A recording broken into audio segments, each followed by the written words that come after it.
আবারও চলে এসেছি আরও এক নতুন মজার গল্প নিয়ে। আজকের গল্প ঘন্টুর ছেলে নন্টের কাণ্ড কারখানা। অবশ্যই গল্পটা শেষ পর্যন্ত দেখবেন, ভালো লাগবে। গ্রামে ঘন্টুর ছেলে নন্টু ছিল বড়ই ডানপিট এবং দুষ্টু। তার বয়স ছোট হলেও কিন্তু তার আচার ব্যবহার স্বভাব চরিত্র অনেকটাই বড়দের মতো। সে সেদিন গাছের তলায় বসে বিড়িতে টান মারছিল। এমন সময় ওটা আমাদের নন্টে নয়? ওরে বেটা, ওটা কিসে টান মারছে, বিড়িতে নাকি রে? দাঁড়া, আজকে তোকে দেখাচ্ছি মজা।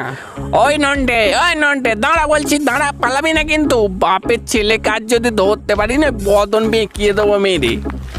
ওরে বাবরে, ছোটকার চোখে পড়ে গেলাম যে ধরলে যে কেলি সেটা করে পালাতে হবে রে। আজ তোর হচ্ছে, বাড়িতে আয় তুই। ছুটে আর কোথায় পালাবি? গরুকে গোয়ালে ফিরতেই হবে। মেরে পিঠে তো ছাল চামড়া আমি গুটিয়ে ডুগডুগি না বানিয়েছি, কি আর বললাম। কি বাজান মারলাম, এত ছুটাছুটি করে খিদে লেগে গেল, একটু কচুরি খেয়ে আসি। কিন্তু পয়সা তো নেই। তাতে কি, নন্টের বুদ্ধি আছে। ও বিরুদা, 4টে কচুরির সঙ্গে আলুর দম আর একটু ঘুগনিও দাও। আর টাকাটা মন্টু কাকু থেকে নিয়ে নিও, আমি ওর ভাইপো নন্টে। আসি গো বিরুদা, কচুরিটা জম্পেস বানিয়েছিলে, আবার আসবো। বাজারগুলো আজ রোদে দিয়েছি, এখানেই বসতে হবে, নইলে যে কাকে পক্ষিতে মুখ দেবে। ও বাবা, এখানেই বসি একটু। বাবা, বুড়ি তো সিন্ধুক থেকে গুপ্তধন বের করে ফেলেছে দেখছি। এই বেলা সাবার করতে হবে। কিন্তু বুড়িটা তো গ্যাট হয়ে বসে আছে। কি বুড়ি? আইডিয়া পেয়েছি। আরে বাবা রে বারে, সাপ বাজাও বাজাও, সাপ সাপ সাপ।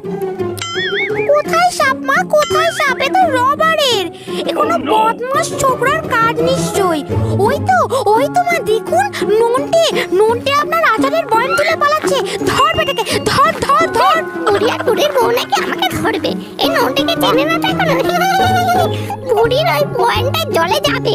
বুড়ি, এই বুড়ি, নিয়ে এই যে পয়েন্ট তো। তোকে দাঁড়া, তোর মজা দেখাচ্ছি। আজই যাব তোর বাপের কাছে নালিশ করতে। হরিদিন তো গেল, সন্ধ্যা হলো, পার করো আমারে। বাবা, আজ রসগোল্লাগুলো যা বড় বড় নিয়েছি, যে আমার বড্ড খেতে ভালোবাসি। রসগোল্লা? আমি খাবো রসগোল্লা, আমি খাবো। দাঁড়াও, দেখাচ্ছি মজা। ওই রসগোল্লাগুলো সব আজ আমার। ইস, এই রে কি বললো রে? ইস, এ তো কাকের হাগা। দূর কাকে হেগে দিল। এখন পুকুরে যাবো যে ধুতে, হাত দুটোই জোড়া। হাঁড়িটা যে কাকে রাখতে দিই। ও বাদল এটু, কি হলো গো? কাকে হাগু করে দিলে বুঝি? যাও ধুয়ে এসো, না হলে আবার তোমার গা থেকে কাকের কুকু গন্ধ ছাড়বে গো। মিষ্টি হাঁড়িটা আমার দাও, দেখি ধরি একটু। তাই ধর বাবা, আমি যাই ধুয়ে আসি। ও ঘন্টুর ছেলেটা কি যে ভালো হয়েছে, কি বলবো, কি সুন্দর জেজেছে কাজ করছে। ও মা, ছেলেটা কোথায় গেল আমার এখানে মিষ্টি নিয়ে? দাঁড়া, অত ছাড়া নিশ্চয়ই কোথাও পালিয়েছে। আমি আজই তোর বাড়িতে যাচ্ছি, রসগোল্লার হাঁড়ি চুরি করা তোর বার করবাজি আমি। এই মন্টু কোথায় যাচ্ছি রে? শোন এদিকে, তোর ভাইপো এই 20 টাকার কচুরি খেয়ে গেছে, দে পয়সাটা আমাকে তাড়াতাড়ি। কি, নন্টে কচুরি খেয়ে গেছে আমার নাম করে? না, ওই পয়সাটা আমি দিতে পারবো না। তুমি কেন দিয়েছো ওকে? কি, পয়সা দিবি? এই তোরা সবাই শোন, মন্টু কি বলছে রে? কচুরিকে পয়সা দিচ্ছে না, দুলা লাগা তো দেখি। পরের দিন সকালবেলা সবাই মিলে ঘন্টুর বাড়িতে আসে। এই ঘন্টু, বাইরে বেরিয়ে বলছি। কি হয়েছে? এত ভিড় কেন আমার বাড়ির সামনে? কি হয়েছে? এরপর সবাই মিলে নন্টের কাণ্ড কারখানার কথা তার বাবা ঘন্টুকে বলে। কি হয়েছে? বাচ্চা মানুষ একটু নয় ভুল করে ফেলেছে, তা বলে তোমরা আপনি বাড়ি বয়ে বলতে চলে এসেছো? তোমাদের কোনো কাণ্ড জ্ঞান নেই? যাও আমার ঘর থেকে বেরিয়ে যাও সব।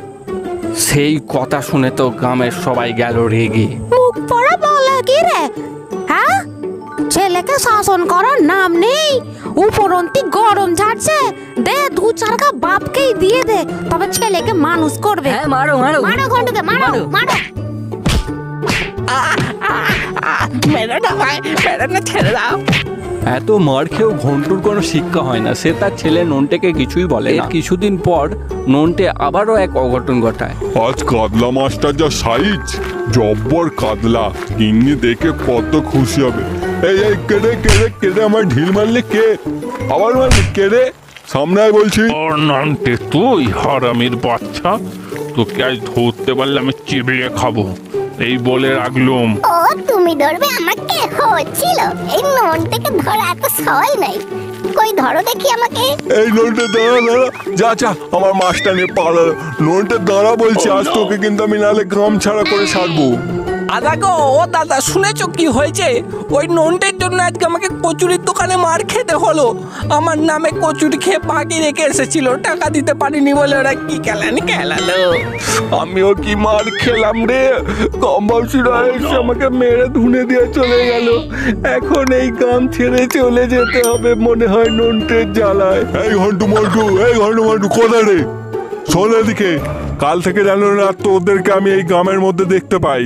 কাল সূর্যাস্তের আগে যেন তোরা গ্রাম থেকে বিদায় হোক। তোর ছেলের জ্বালায় গ্রামবাসীরাও অতিষ্ঠ, আর আজকে সে আমাকেও ছাড়েনি।